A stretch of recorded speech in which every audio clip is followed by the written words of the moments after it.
Alright.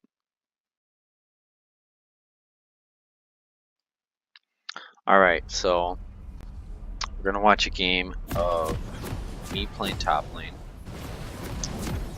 And I'm just gonna talk it over and just give some general advice relating to the role itself, right?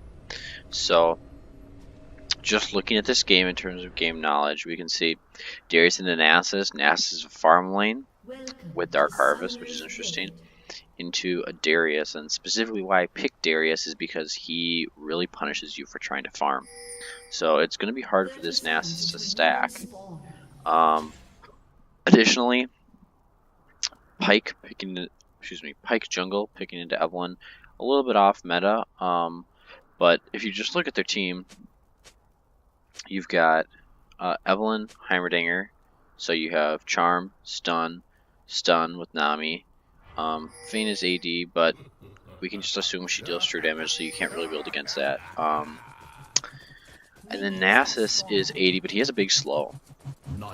So, in my opinion, between the slow, the charm, the stun, Merc Treads are just really good here. Because you can reduce the length to which those slows and CC are going to affect you as Darius. TF into Heimer. Just Heimer is giving away extra gold when his TF destroys turrets. And then Ashe into Vayne. Much stronger laning phase than Ashe. And then Taric, decent. First blood goes down for our team. Excuse me, for their team, and then we get a kill after that. So as you can see, I am pushing. I start W here. This isn't a... in this lane you can see I'm just pressuring the Nasus, right? Picking up that first kill in the lane, rather. You can see I actually stay in lane for a bit. You really want to make sure you push this in because Nasus is TP, and if he TP's back, you want the wave to be able to reset. Alternatively, it doesn't look like he is TPing, so I let the wave push into the tower a bit. Deciding to take this wave so he can't push just because Nasus is extremely good at taking towers once he gets those stacks up. So I'm going to continue pushing this. Generally speaking, when you get a kill in a lane, if you can get something when you're back, I would always back. Otherwise, basically, if you look at this point, it's like I never really got the kill. The only thing I have on him is levels. So I'm level 3, he's level 1. Denying the cannon by pulling him in. Very difficult, though, for him to actually do anything in this lane. Because I've got him here, and I outrange him. I can pull him in. Auto him a few times to make him bleed. And as you can see, he is going for a very aggressive lane with D-Blade. D-Shield would be good here, even Corrupting Potion, I think. It's definitely just a much safer lane than this would be, because that D-Blade isn't going to do him much good. I mean, even with the life steal and the attack damage it gives, he cannot fight at all. So I auto him a few more times. You can see the bleeds going down. He's less than a third of his health. Now, if you look at the other lanes, you can see their jungler has priority bot here, because if the scuttle were to spawn, Vayne and Nami can much more quickly react to any sort of fight in here. Additionally, they have slight priority on mid, and we obviously have priority top.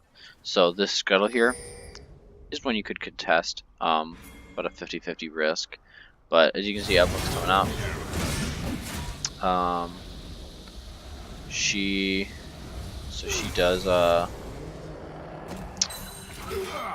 comes in, flash there.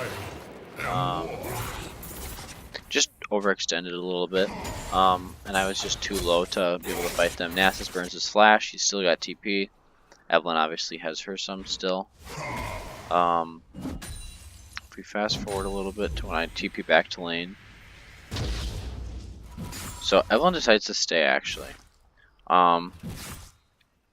And that's actually kind of dangerous for her because Nast is so low we can't follow up, and she really doesn't have any items. So definitely risky for her. Now, I feel confident that I don't need to ward so much in this lane just because Evelyn can't really like fight me well until she's 6. And what I do is I position myself right behind these minions. And the reason why is, first of all, it's going to be really hard for him to CS properly, right? As you can see, Evelyn coming back in for a gank.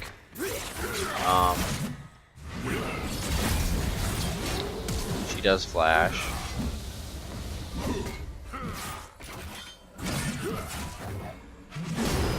So I'm able to finish him off. He knows that he's dead. Evelyn, I can't do anything about that. Or she'd end up probably getting double killed by me. And you can just see by the level difference, 4 to 6 and then 12 to 37. If you're really aggressive in lanes, you can basically deny somebody CS, and if they refuse to respect your damage and your kit, they will get punished for it. So he's not even getting XP. So even if I try to all in him under tower, he's not going to have ult to try to sustain that. So I mean, their tower's already half health. Continue fighting here. Not much goes on in this lane really besides that. A little bit more skirmishing, a little bit more poking, keeping him off that wave.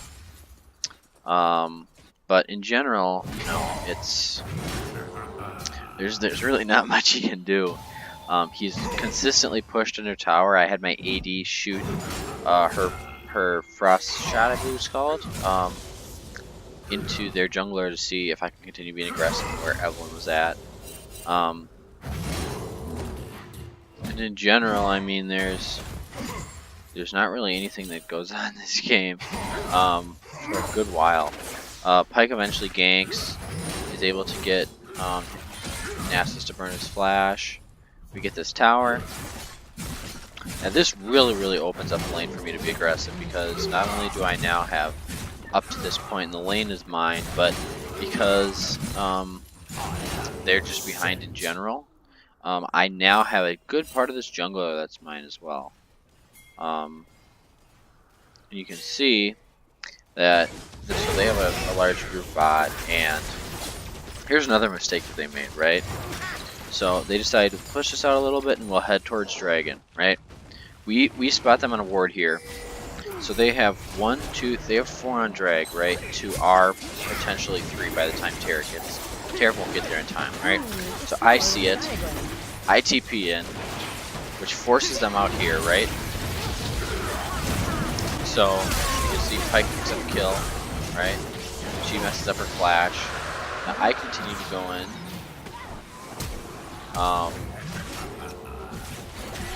And they pick up a kill, so they do get the dragon. However, it really isn't a worth it trade for them, considering they lose 3 people, including the Evelyn that gave us some shutdown gold. And obviously Heimerdinger can't deal with 4 people pushing down his mid tower, so he basically just loses that tower for free. As you can see, Nasus just he's catching up on levels, but he's coming to mid too little too late. It's not going to matter.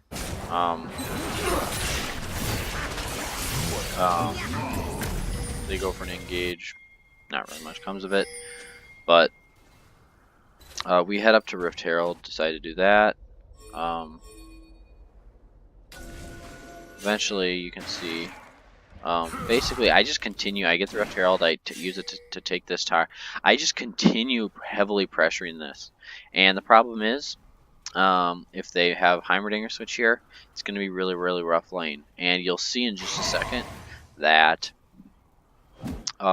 they basically have no choice here but to potentially send 2 to 3 people top to deal with me. So I continue taking this turret. Vayne says, hey, I'm going to come up and deal with this. Vayne knows that I'm in that bush. But, you know, so I mess up my pull. However, with my Triumph, I'm just able to heal up so much. Able to pick up that double kill, and right after that, there's just nothing more that they can do, and they surrender.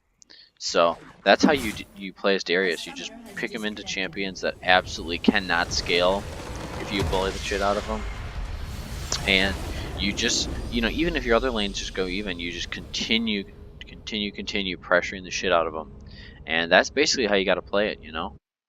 I mean, if you look at this map, their whole top side's pushed into basically up to their inhib turret, um, and you just deny them control. Evelyn, not an early game jungler, right? She needs late game. He needs late game. You just punish the hell out of them. You pick Darius. You be confident.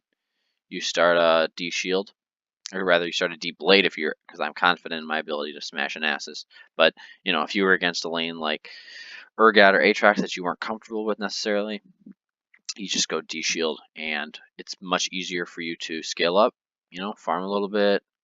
Even if you do take some trades that are losses for you, you're still able to get some of that health back over time with the D shield passive. And so yeah, so it's just really a matter of controlling that lane, understanding how your other lanes are doing, and taking advantage of your champion or champions whenever they're at their strongest. So that is about it. Thanks.